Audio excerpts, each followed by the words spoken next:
Assalamualaikum warahmatullahi wabarakatuh. Kali ini saya akan memberikan paparan sedikit tentang panduan substansi dan teknis pengelolaan kinerja guru versi dokumen Januari 2025. Ini buat dan untuk Bapak Ibu guru se-Indonesia. Bagaimana nanti secara substansi dan teknis saya akan jelaskan terlebih dahulu. Pada part berikutnya kita akan coba praktek bagaimana mengisi pengelolaan kinerja guru atau PKG di rumah pendidikan yang dirilis oleh Kementerian Pendidikan Dasar dan Menengah, Kemendikdasmen Republik Indonesia. Oke, baik. Yang pertama adalah saya akan sampaikan peta informasi pengelolaan kinerja guru atau PKG. Nah, pengelolaan kinerja guru atau PKG ini secara substansi dan kebijakan itu termuat dalam 3 keputusan ataupun surat edaran. Yang pertama adalah Kepdirjen GTK nomor 4242-B-HK-HK-03.01-2024 tentang petunjuk teknis pengelolaan kinerja guru, kepala sekolah, dan pengawas sekolah. Kemudian surat edaran bersama BKN dan Kemendikbudristek nomor 17 tahun 2023 dan nomor 9 tahun 2023 tentang sistem informasi pengelolaan kinerja aparatur sipil guru. Kemudian surat edaran Dirjen GTK nomor 0559-B-B1-GT-B2-GT.02.00/2024 tentang pengelolaan kinerja guru dan kepala sekolah. Kemudian untuk visual atau video tutorial, kita dapat menyimak video tersebut di kanal atau channel YouTube Dirjen GTK, dapat dilihat di sana. Kemudian untuk daftar pertanyaan Bapak Ibu guru se-Indonesia itu dapat melalui pusatinformasi.guru.kemdikbud.go.id. Kemudian yang akan kita bahas pada pertemuan kali ini ada 4 poin atau 4 segmen yang akan saya kupas di video ini. Yang pertama adalah pendahuluan, yaitu rancangan dan alur transformasi serta landasan regulasi. Kemudian yang kedua, mekanisme pengelolaan kinerja guru, ada aktor dan peran, kemudian ada mekanisme dan proses. Yang ketiga, variabel pengelolaan kinerja guru, ada praktik kinerja, ada perilaku kerja, kemudian ada pengembangan kompetensi dan dokumen akuntabilitas. Dan yang terakhir, pada segmen terakhir di pertemuan ini, saya akan bahas tentang tahapan pengelolaan kinerja guru. Itu ada pemutahiran data, ada perencanaan, ada pelaksanaan, dan ada penilaian. Oke, kita lanjut pada segmen yang pertama, yaitu pendahuluan. Pada segmen ini, transformasi pengelolaan kinerja ASN itu merupakan bagian dari transformasi pengelolaan ASN. Kemenpan RB melakukan transformasi pengelolaan kinerja yang diatur melalui 2 peraturan menteri. Yang pertama, Permenpan RB nomor 6 tahun 2022, kemudian Permenpan RB nomor 1 tahun 2023. Selanjutnya, untuk Kemendikdasmen membantu mengkontekstualisasikan transformasi kinerja bagi guru dan kepala sekolah. Perspektif Kemenpan RB dan perspektif Kemendikdasmen itu memiliki 2 sisi. Yang pertama dari Kemenpan RB, itu bagi pegawai sebagai alat dalam merencanakan, melaksanakan, dan meningkatkan kinerja sesuai ekspektasi pimpinan. Kemudian bagi pemimpin atau bagi pimpinan, alat dalam mengolah kinerja pegawai secara individu dan kolektif agar bisa berdaya mencapai tujuan dan sasaran organisasi. Kemudian bagi pemerintah daerah, alat dalam mengolah kinerja seluruh unit untuk mencapai tujuan dan sasaran pemerintah daerah. Nah, Kemudian dari 3 perspektif yang ditetapkan oleh Kemenpan RB ini,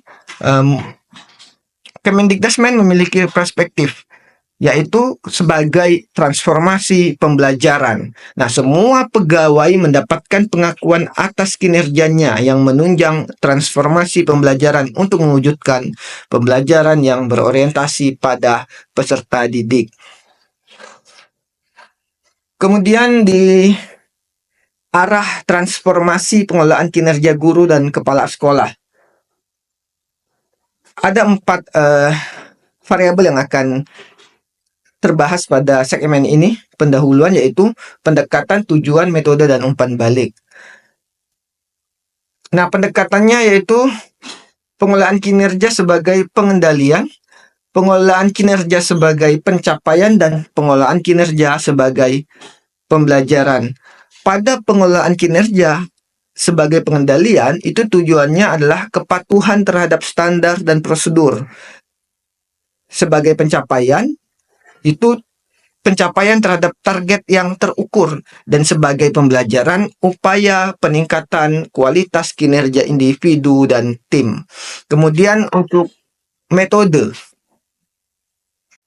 Pada kinerja sebagai pengendalian, pengawasan ketat, evaluasi berdasarkan standar yang telah ditetapkan.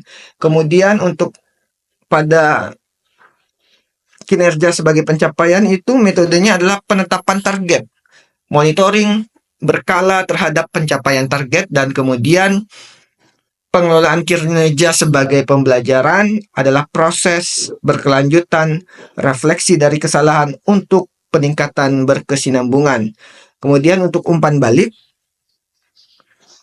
pada pengelolaan kinerja sebagai pengendalian, umpan balik untuk meluruskan penyimpangan yang terjadi.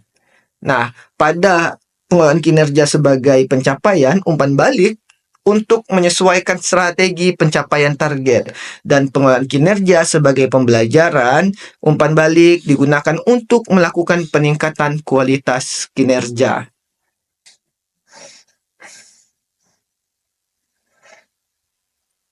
Selanjutnya, tahapan pengelolaan kinerja guru. Nah, yang pertama, tahapan yang perlu Bapak Ibu lakukan adalah pemutakhiran data guru. Ini sangat penting. Nah, memastikan data pegawai sudah dimutakhirkan agar tidak terjadi disparitas atau kesalahan data. Nah, persyaratan implementasi pengelolaan kinerja guru adalah data yang sudah mutakhir dan padan antara Dapodik, SIASN, dan Dukcapil. Jadi ada 3 variabel yang dikatakan data mutakhir. Ada Dapodik, ada SIASN, dan Dukcapil. Nah, dibutuhkan kolaborasi antar aktor lintas kementerian seperti ini atau lintas OPD. Kemudian perencanaan menyusun sasaran kinerja pegawai atau SKP. Nah, tahapan yang kedua itu adalah perencanaan. Kita sebagai guru menyusun SKP di sini. Guru memilih satu sub-indikator kinerja dari indikator rapot pendidikan. Jadi ada hubungannya antara SKP dan rapot pendidikan, yaitu indikator D1, 8 sub-indikator praktik pembelajaran. Guru memilih fokus untuk 7 aspek perilaku berakhlak yang akan ditingkatkan. Kemudian guru memilih 1 indikator kompetensi untuk dikembangkan. Kemudian pelaksanaan pemantauan dan pembinaan, melakukan pendokumentasian kinerja, pemberian umpan balik berkelanjutan, dan peningkatan kinerja berkelanjutan dengan rumus ABCDE. Pertama, diskusi persiapan. Jadi, sebelum melakukan pelaksanaan pemantauan dan pembinaan, Bapak Ibu guru boleh melakukan diskusi persiapan. Kemudian, kepada siapa diskusi ini dilakukan? Kepada kepala sekolah, kepada teman sejawat, dan lain sebagainya yang mempengaruhi kinerja Bapak Ibu di sekolah. Kemudian B, observasi kinerja. Nah, jadi perlu dilakukan observasi kinerja. Kemudian C, diskusi tindak lanjut. Setelah diobservasi, langkah selanjutnya adalah melakukan diskusi tindak lanjut atas hasil observasi kinerja. Kemudian yang D adalah upaya tindak lanjut. Dan yang terakhir, refleksi, tindak lanjut ini penting dilakukan untuk perbaikan-perbaikan ke depan. Pengelolaan praktik kinerja dilakukan sebanyak 1 kali dalam setahun. Nah, ini highlight yang terus digaungkan oleh Kemendikbudrismen bahwa pengelolaan kinerja dilakukan sebanyak 1 kali dalam setahun. Dan yang keempat adalah penilaian. Mendapatkan penilaian guru, mendapatkan predikat kinerja pegawai dan umpan balik untuk persiapan pengelolaan kinerja periode selanjutnya. Kemudian ada 3 ciri pengelolaan kinerja untuk mewujudkan transformasi pembelajaran. Yang pertama mudah, yang kedua bermakna, dan yang ketiga bermutu untuk semua. Apa itu mudah? Nah, mudah itu artinya pegawai tidak tersita waktunya untuk urusan administrasi. Ini yang sering kita keluhkan kepada pemerintah pusat tentang bagaimana posisi guru sebagai pendidik yang fokus kepada kelas dan pembelajarannya, namun tidak tersita waktu untuk pelengkapan administrasi dan lain sebagainya. Kemudian tidak ada proses unggah dokumen oleh pegawai atau atasan. Nah, ini pure tidak ada lagi beban administrasi yang harus menjadi hutang oleh kawan-kawan guru. Kemudian bermakna, pegawai diukur kinerjanya dengan indikator yang relevan. Kemudian atasan dan Pemda dapat menyusun prioritas indikator sesuai kondisi sekolah dan daerah. Kemudian apa sih bermutu untuk semua? Nah, yang dimaksud bermutu untuk semua oleh Kemendikbudrismen adalah perubahan yang terjadi tidak hanya di atas kertas, namun melalui proses yang berbasis praktik dan berdampak di kelas atau di sekolah.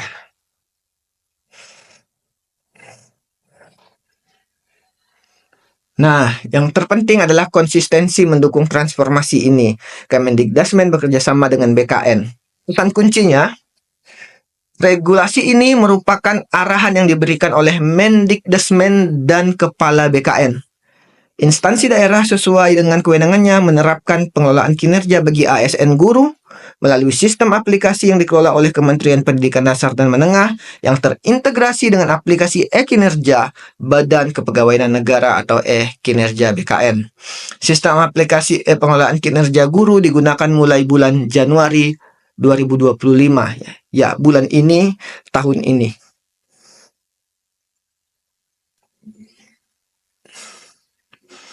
Kemudian untuk petunjuk teknis pengelolaan kinerja kepala sekolah itu ada pesan kunci melalui Kepdirjen GTK. Regulasi ini merupakan petunjuk yang memuat informasi terkait teknis pelaksanaan pengelolaan kinerja bagi guru, kepala sekolah, dan pengawas sekolah di PMM. Petunjuk teknis mengatur tahapan pelaksanaan bagi masing-masing aktor dengan ketentuan sebagai berikut: 1. Pemutakhiran data pegawai, 2. Perencanaan, 3. Pelaksanaan, dan 4. Penilaian.